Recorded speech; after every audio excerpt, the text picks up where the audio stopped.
გურჯაანის სამუსიკო სკოლაში ძველი თბილისის კონცერტი გაიმართა. კვარტეტის სოლისტ ზაზა მამალაძის განმარტებით, კულტურის სამინისტროს ხელშეწყობითა და ადგილობრივი მუნიციპალიტეტების მხარდაჭერით საკონცერტო ტურნე სრულიად საქართველოს მოიცავს და ხელს უწყობს უკვდავი ქალაქური მელოდიების პოპულარიზაციას. შესრულებული იყო გენიალური ქართველი კომპოზიტორთა შექმნილი არაერთი მუსიკალური ნაწარმოები. საღამომ ანშლაგით ჩაიარა ღონისძიებას ადგილობრივი ხელისუფლების წარმომადგენლები ესწრებოდნენ.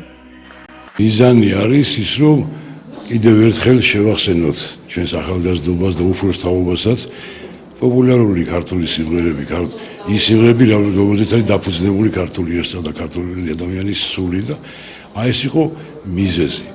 და ჩვენ დავდივართ გუშინ მქონდა კონცერტი სხვადასხვა ყვარელში. აგერ შემდეგ კვირას ლაგოდეხში გვაქვს და ესე კახეთს მოვივლით. და ამ ყველაფერში ხელის შეწყობისთვის მადლობა უნდა გადაუხადოთ კულტურის სამინისტროს, შემოქმედებით საქართველოს და რა თქმა უნდა გურჯაანის ადგილობრივ მთავრობას, მუნიციპალიტეტს, მერს და საკრებულოს და სულ ყველას. არაჩვეულებრივი საღამო იყო ძალიან. ბატონი ზაზა მამალაძეს ჩვენ კარგად ვიცნობ და საქართველოს კარგად იცნობს.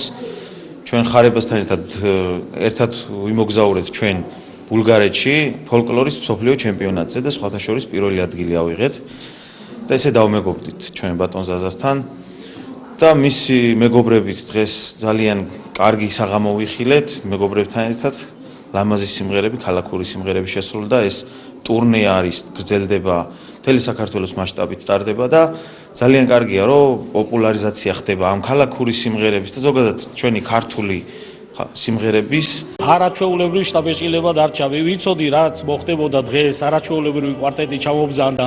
რასაც ველოდობოდით, მასე ჩაიარა ამ შესანიშნავ